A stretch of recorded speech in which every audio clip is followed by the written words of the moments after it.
রব্বানা যালামনা বলেন রব্বানা যালামনা আনফুসানা ওয়া ইন লাম তাগফির লানা ওয়া তারহামনা লানাকুনান্না মিনাল খাসিরিন বলে বলে মসজিদে কেঁদেছো, আসরের নামাজ পড়ে কেঁদেছো, যোহরের নামাজ পড়ে কেঁদেছো, মাগরিবের পড়ে কেঁদেছো, এশার নামাজ পড়ে কেঁদেছো। এ বান্দা, নামাজের মুসল্লা যখন বসে যাও, আমি আল্লাহকে তোমরা বারবার বলো, আল্লাহ গো আমার গুনাহ মাফ করে দাও। তারপরও আমি তোমাদের গুনাহ মাফ করে নিই।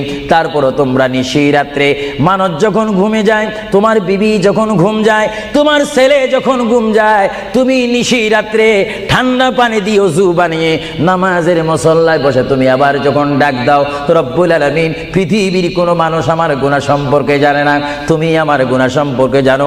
আমি এমন গুনাহ করেছি আমার বিবি জানে না, বিবি গুনাহ করেছে আমি জানি না। আল্লাহ তুমি সব কিচ্ছু জানো, হে আমার প্রভু তুমি আমাকে মাফ করে দাও। আমার আল্লাহ বলে, তারপরও যদি তোমাদেরকে আমি মাফ না করি, তারপরও বান্দা তোমরা আমার রহমতের দরজা থেকে ফিরে যাইও না।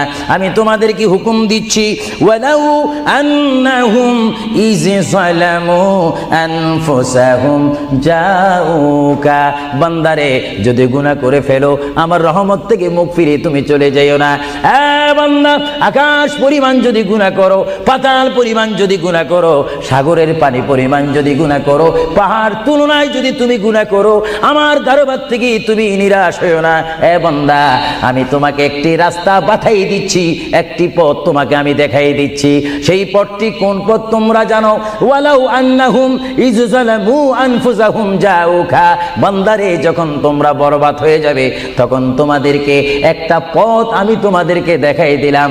সেই পথটির